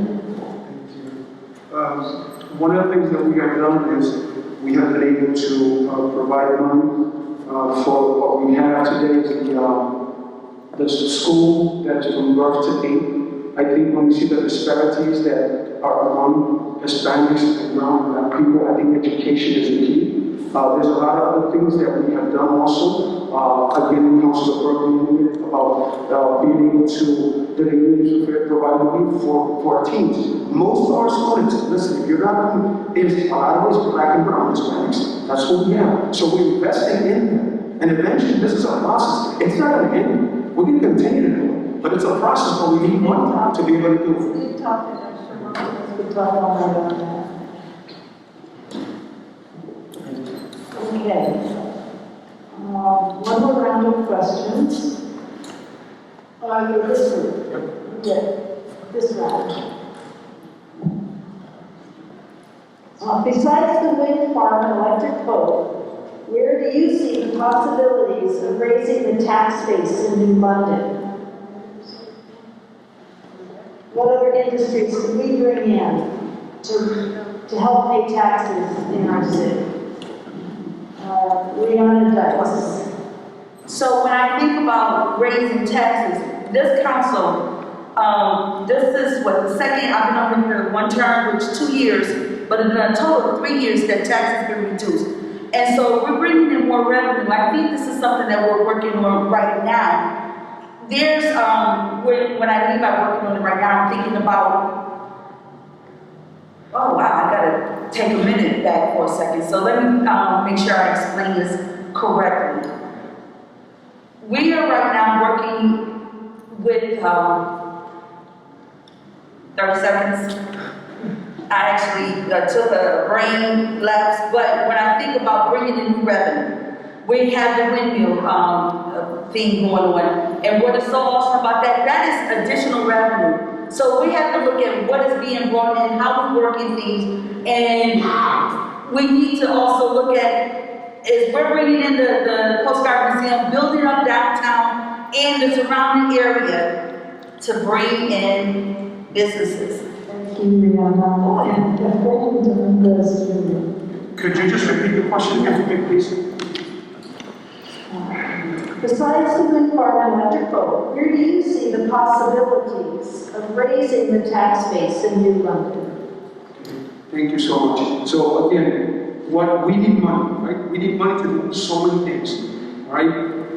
You need money. Your family needs money to go on vacation. Your family needs money to get better health care. Your family needs money. Okay? So you don't have the money, we're not going to be able to do anything. So besides all these areas, one of the areas that I see is what we're doing right now. Developers are coming into our city and investing in our city.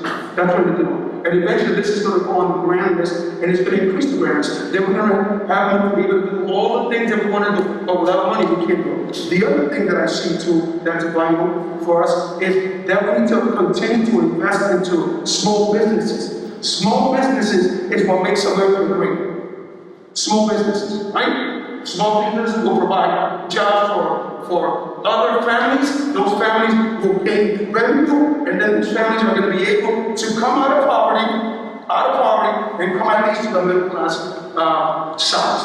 Okay, so it's all about us seeing what the future brings, and London has it. We're doing it. It takes some time, but I'll tell you right now, we're moving forward.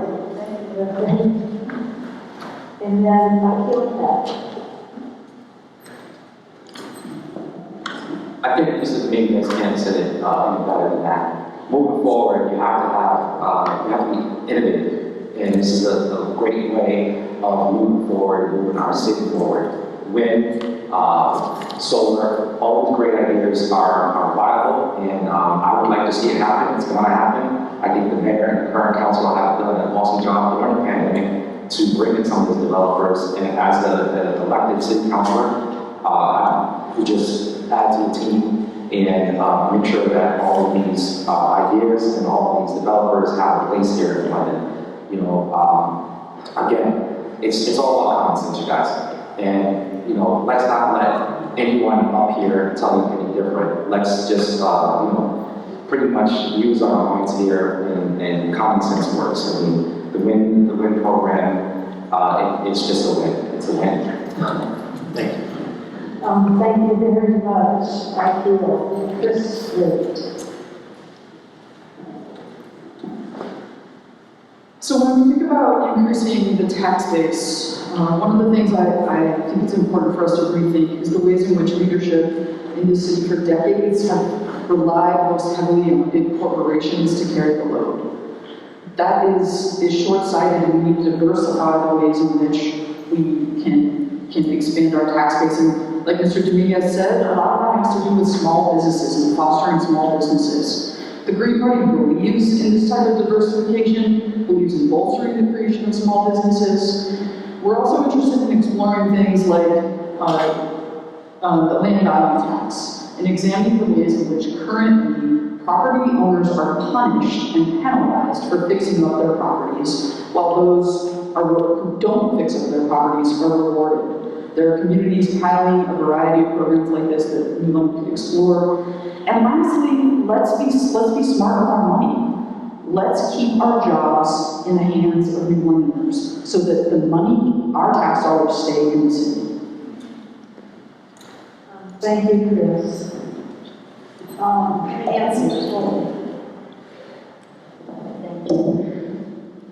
I just would like to ask everyone here, how long have we been talking about how to increase our tax base?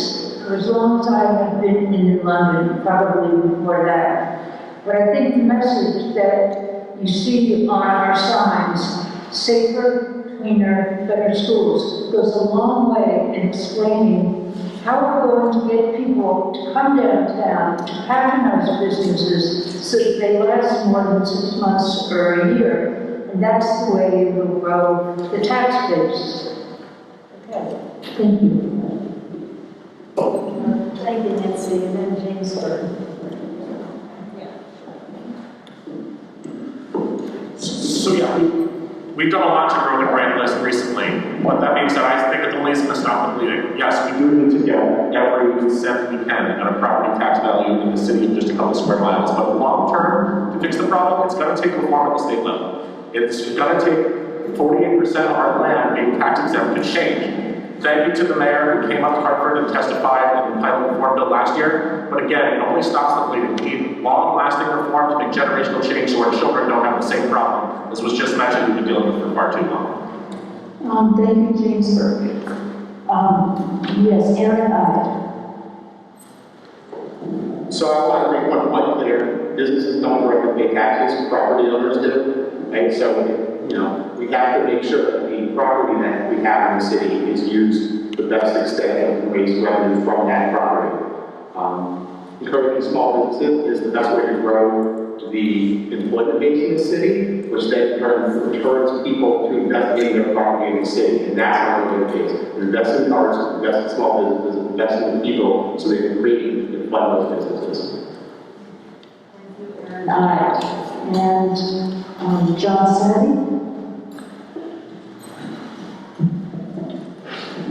Proud to say that I serve on council, opposed to exactly what the question states. Under the leadership of Mayor Passero, we are going out and creating a larger tax base. You see in Parcel J, there's 110 units. You see down on Howard Street, there's going to be about 200 units. Mansfield Road, there was 60 on this last council. There's going to be another 110 in Georgetown area. New London, unfortunately, is small, so what we have to do is build up. Take the small parcel of land instead of having a single-family home, create residences. Thank you. Yes, and Martha Marks. 50% of our land is not taxable. So just like Councilor Burke said, we need to start getting to Hartford and talking to Hartford more. When I'm elected to council, I hope to go up to Hartford with the other councilors and make our voices heard. We need to testify more. We need to let the Gold Coast on the west side of Connecticut know that they don't get to get all the money and that there is something called Southeastern Connecticut, because we are often forgotten. And if you know me and James, you know we'll make a lot of noise when we go to Hartford. Thank you, Martha. Yes, Rochelle O'Brien. So, okay, I grew up on Hempstead Street, and I grew up on Michael Road in public housing. And while everyone speaks about, these developments going up, these apartment complexes going up, people go in there and ask them, hey, how much does it cost to live here? It's $1,900. Well, from where I stand, and people that I know can't afford it. You understand? And what's happening is their landlords are raising their rent also, following the trend. Okay? So, yeah. Very much, Rochelle. And one more, Eddie Long. I agree with a couple of the sentiments that were shared here. I do like the concept of focusing on what we have now. I never get tired of saying that everything underneath it already has. There is something to say about the approach to bring big solutions from outside, but that often comes at the expense of poor Londoners, and this is what gentrification is. There needs to be a balance. Look outside when you have to, but there's plenty happening here between schools and unemployed Londoners. There are people willing to contribute to the taxes. We have to give them opportunities to do that. Thank you. Okay. Ma'am? Oh, sorry about that. Ed Frank, doing this. Junior. I grew up in Crystal Avenue, 19 years, poverty-stricken. Right, went to all the schools, graduated, became a teacher, been teaching for 24 years. The opportunities that I had were given to me because I went to school, I had great teachers in England, public schools. And because of that, I was able to achieve what I have now. So we're able to do it. But in order to have all this, we're going to need to make sure that we have revenue in the schools, in our city. And one last thing I want to say is this. Okay? This isn't about gentrification. It's not about gentrification. What we're doing is, in the future, we have affordable housing coming. There's units, subsidized units that are coming. We're balancing everything out. But we have to start somewhere. Thank you very much. It is getting a little late, so I just want to do a lightning round. In terms of climate change, I know we think locally, but we act locally, right? And so I want to know two things. Are you, and I've got to come down twice. Are you in favor of the city having compost pickup with regular trash? Can we have compost bins? Yes. Yes. Yes, absolutely. I have a compost bin in my box. Look right at Bob Sullivan when I say yes. Yeah, I already have a compost pile. Yes. Yes, ma'am. I haven't come back and moderated this debate in 2 years. But I'm not going to hold you to that. Okay, the next one is, what do you think about putting in electric plug-in stations in all the city-owned property so that people who have electric cars can plug them in? Sure, but what I really like is free buses that run frequently. All right, that's a great answer. Try to give you the answer. Yes. Yes. Yes. Yes. Yes. Yes. The country's paying for it. Yeah, as long as we require the apartment complex to also bring the electric stations. I'd say yes, but also I'd like to see more electric, just not even more, electric scooters in the town, since gas is so high. If it's financially viable for London, sure. Okay, I always loved in London, but if you do that, I'm going to come back here even more. Thank you very much. I'm going to ask you now to do your closing statement. So we're going to start with Chris Wright, and each person gets 1 minute for their closing statement. So go ahead, Chris.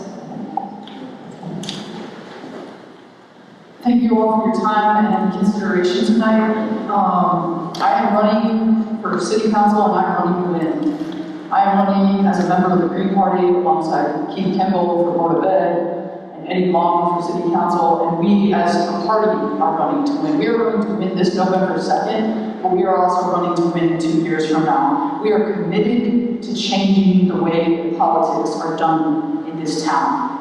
15,000 approximately Londoners are registered to vote, yet only 3 to 4,000 vote in any given election. Democracy is broken here, and the traditional parties have accepted that for far too long. The Green Party is here to awaken, to speak up for the people, and I am running personally to make sure that the people's budget is implemented. I'm not scared to fight for Londoners' needs, and I will vote my beliefs and values. Thank you. Thank you, Chris. And then Akil Peck. Thank you again for the voters for putting together this forum tonight. If elected, I just bring about change, real change, and I bring about teamwork. It's already been shown with the current members running with and the new members I'm running with that we're all about teamwork. And I just need people to use their common sense, because that's what I'm all about. If we have others that have other ideas and things that they want to do, it's just gonna make a mess of things. And then we're gonna be back here in 2 years when it's time to pick our mayor or elect our mayor, and we wonder why it didn't happen. So that's why I'm running, and that's why I pray that I'm elected on city council so that I can bring about real change that makes sense and that will really help out everyone here in the city of London, and not just a bunch of talk that's going to lead us nowhere, again, like it always does. So again, please vote Roe A all the way. Thank you, Akil Peck. And Efrain Dominguez Jr. Thank you once again. I want to thank you for the boards for being for us today. And I am seeking re-election because I see a shift happening for the betterment of our city, and it will take someone who is bold, experienced, and has strong leadership skills to bring it to fruition. And that is me. I've been a councilor for the past 8 years. The last 2 years I've been the city council president. I've been able to, with the Board of Ed, put together a team that we can work and balance, both sides and talk about the budget. And the last thing I want to say is this: New London is going to a metamorphosis. If you know anything about science, a metamorphosis, right? The butterfly eventually starts with a cocoon, a caterpillar. It's very ugly, but at the end, you know what happens? It comes out beautiful. And that's what's happening here. And I see it, and we're getting it done. And you need to, in order for this to happen, you need to vote for those that are experienced, those who have ideas, those who have come together and been working together, are invested like me. I've been here for 40 years. I didn't get here last year. I'm invested. I'm going to get married here. I'm going to have my family here. My kids are going to the school. Thank you very much. Vote Roe A all the way. And Rihanna Dice. My name is Rihanna Dice, and I'm actually running for re-election. And first of all, I just want to say thank you to all the souls for opening the door throughout this pandemic, because a lot of places are not open, and that is very important. I'd like to thank the League of Women Voters for giving us this opportunity to be able to address everyone. But as that, think about it. This year, this term, being on council through this pandemic, we were able to accomplish so much. And one of the things that I think is really important, that when we look at education part, we had the hybrid part. I really appreciate the fact that this council was able to make sure that kids would still be able to learn when they were at home while their parents were working. We had so many families that we had essential workers that needed to be at work and their child needed that resource. But also, one of the last things is, when we think about growing the grand list, I think about affordable homes. And I think about CLT. The fact that we need to get more homes that's not being used back on the tax roll by getting them to people who need homes. Thank you. Jocelyn Rosario.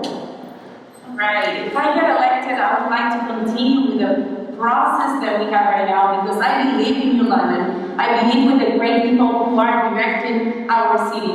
And you know what?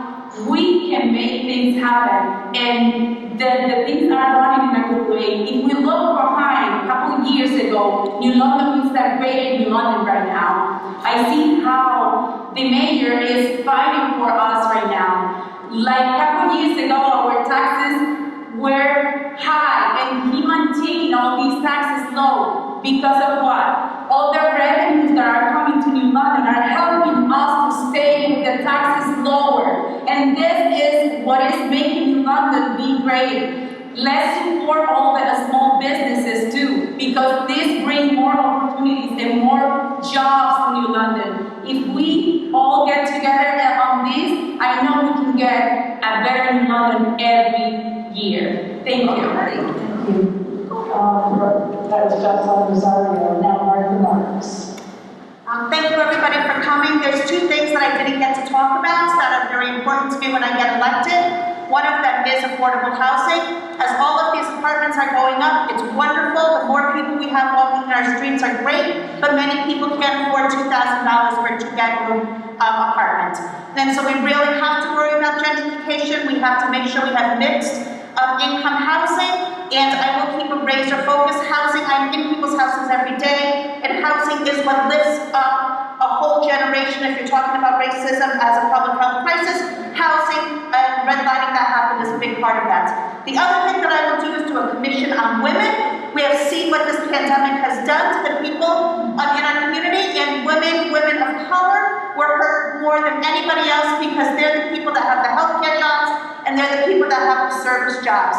And the stresses that they've gone through in their families, I've seen it. I will work hard, and I will do a commission on women and work with the child and the women and child agency. So thank you, vote for row A, Democrats. Thank you. Thank you, Martha. And Nancy Cole. Thank you all for coming. It's been an enlightening evening for me. I want to tell you that in my job, my real job, I am a planner and a scheduler in the energy sector. So the way that I think about addressing problems is the way I work.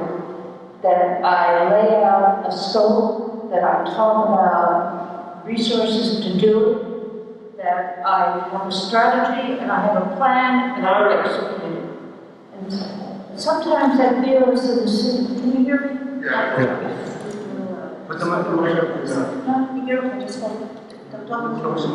There you go. Sometimes I feel as though the city doesn't quite have that methodology in hand. And I think I would bring that to the council 15 seconds. Two big issues for me, and I don't have time to talk about them. Raise the level of homeownership, which is the greatest generator of wealth that people will ever have, and light. It's a serious problem all over the city. Thank you very much. Thank you, Nancy Cole. And James Burke. My name is James Burke. I live at 10 Chapel Street. That's the one just down here, CHAPPELL. My phone number is 860-912-9827. If you didn't get a chance to write that down, I'll give you a card outside. I wanted to take a minute to thank my colleagues, President Pro Tem Nartanes, Kevin Booker Jr., and Curtis Goodwin. It's been an honor to serve with, and I am proud of what we've accomplished the past 2 years. That being said, again, some other things that the future council will have to take care of. We are still negotiating the police union contract. The next council will likely decide the final business arrangement at the new community center. Listen, I've seen a lot of friends in this room, right? And even some of the people that I'm closest friends with, we don't agree about everything. I'm sure we maybe agree about a lot, but there's something, the one thing that I would pledge, again, that's why my phone number, you can find it right on the city website. Shoot me a text, give me a call, we'll go down to the Washington Street, we'll have a cup of coffee, and we'll hash it out. Will we ever agree about everything? No, but I will listen and be your voice on the city council. Thank you. Thank you, James Burke. So, Aaron, New London has the last in the state homeownership according to Southeast Connecticut Community Trust. It's 35% of our population owns their own house. That is the biggest barrier to generational wealth transfer in the country right now. My proposal is that if New London gives first-time owner-occupied homeowners a tax rebate on the first $10,000 they invest in their property. They get that off the tax for the first 3 years they live in that property. So if you buy a house, you live in it, you own it, you put money into it, and you fix it up, it'll help with blighted properties, it will help with storm wealth, it will increase our grand list, and it will decrease the power of slumlords around the city, it reinforces the cycles of poverty. Thank you. Thank you, Eric. John Sadie. I'm Sadie, running for re-election. I'm proud, first of all, of our mayor and our city council, the leadership that we have shown over the last 6 to 8 years. Our city is moving forward. We are rebuilding all of our public schools. We rebuilt Lakeville School. We really rebuilt Jennings School. We rebuilt Winthrop School. We're in the process of rebuilding Benny Jackson Middle School and the high school. Those projects are on time and under budget. That's this leadership team is doing that. We have created, after 20 years, housing in Parcel J. We're going to see more housing down the Schwarzkopf area. We're going to see more development in the Fort Trumbull area. Our taxes have stayed low while we've been doing this. I would like the opportunity to continue to serve you to make sure that this progress continues to go forward with the experience that I've had to offer over the last 5 terms, 2 on Board of Ed and 3 on City Council. I've served you. And again, thank you all for your support for being here this evening. Thank you, John Sadie. And Rashad Rani. New London needs representation from every row, not just one specific row. And I say that because we have a whole slew of candidates sitting here from every row, and you're all great candidates, I must say. And if I win, I'm willing to work with anyone from any row here. Because the people in London need the correct and fair representation of the City Council. Thank you. Thank you, Rashad Rani. And Ed. Thank you, guys. Thank you, guys. You can learn more about me at long4citycouncil.org. That's the number 4. The two-party system's been hampering this country for too long, and now in London it seems like we have a one-party system. What's that doing for us? Have you been dissatisfied with your city council? Then you can send the message. Don't just vote, you can send the message. That although we are diverse in appearance, and I am proud of that, we need a diversity of ideas, and that comes from more than one party, more than 2 parties, being represented on the city council. I don't want this job to be easy if I'm lucky enough to get it. When I was young, I was taught that the easy thing to do is the wrong thing to do. The hard thing to do is the right thing to do. So I'm asking, no, I'm encouraging you to go to the polls and send a message, and send Chris and myself and Keith to the Board of Education so that we can do the hard thing, because that's what New London needs to do. Thank you. Thank you, Ed. I have one more comment, but let's give them a round of applause.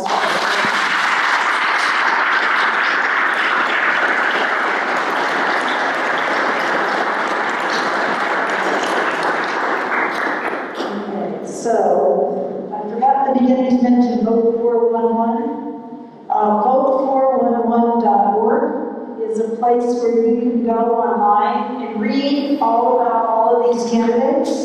You'll find out where your polling station is, and you can check your registration to make sure that you're indeed still registered to vote.